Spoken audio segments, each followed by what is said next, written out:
За една недела нови 6889 случаи на коронавирус во Македонија, што е зголемување за 26,4% од неделата претходно, додека во истиот период бројот на тестирање е зголемен за само 8,4%, објави денеска Институтот за јавно здравје. Во анализираниот период од 15 до 21 март, Скопје е повторно на врвот на листата по бројот на нови случаи со половина од ново заболените, односно 3445. Скопје инаку на 100.000 жители има 557 потврдени случаи и зголемување на нови случаи од 27% за една недела. Не е добра состојбата ни во другите градови, па така Велес има 438 потврдени на 100.000 жители и 61% зголемување за една недела, додека Охрид има инциденца од 412 и зголемување од 36%.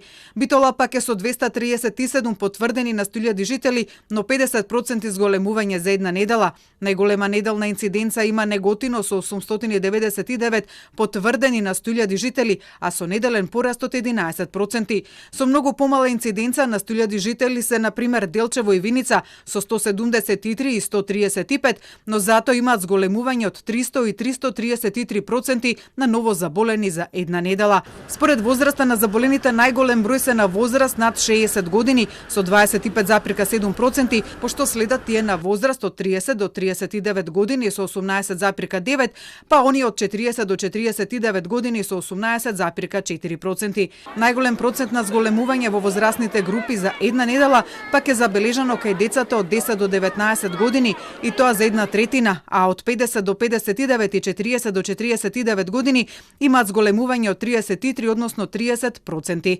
Со зголемување на заболените се зголемува и бројот на смртни случаи, па само за една недела се пријавени 158 смртни случаи од 27 града, што е 22,5% повеќе во однос на минатата недела.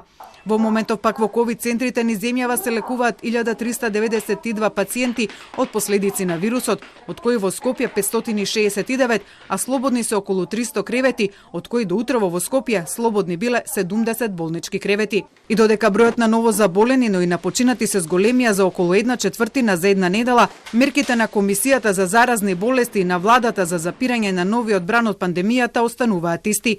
Иако минатата недела беше најавено дека Комисијата овој понеделник, тоест вчера, ќе излезе со нови препораки околу мерките врз основа на анализата на состојбата, до овој момент нема ни трак, ни глас од Комисијата со незините проценки и предлози.